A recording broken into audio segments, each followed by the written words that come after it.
போட்டார். சத்தத்தின் வயிற்றில் சிறியது பிறந்தால் எத்த தின்னு எங்கே கிடக்கும்னு கேட்டார். அத்தை தின்னு அங்கே கிடக்கும் பதில் கிடைச்சது. பொய் நின்ற ஞானமும் பாட ஆரம்பிச்சுட்டார். படிக்கவே வேண்டாமா, பொய் நின்ற ஞானமும் பாட ஆரம்பிச்சுட்டா இத்தனை பாசரங்களும் ஒரு பிரகர்ஷமாக ஓடி வருமானா வருகிறது.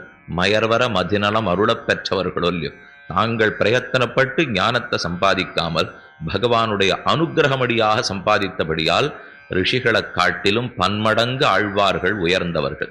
அதைத்தான் இந்த எடைப்பண்ணு சொல்றா. இப்போ இந்த காலம் இருக்கட்டும், ஒன்றுமே அவர்களுக்கு தெரியாது.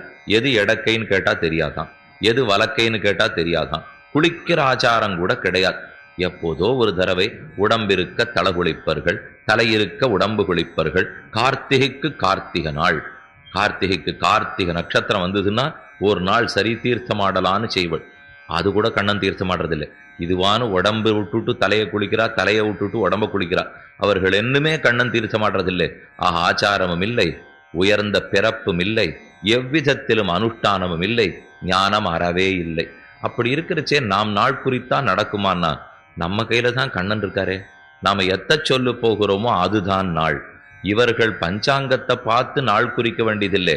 இவர்கள் எந்த நாளை சொல்றாளோ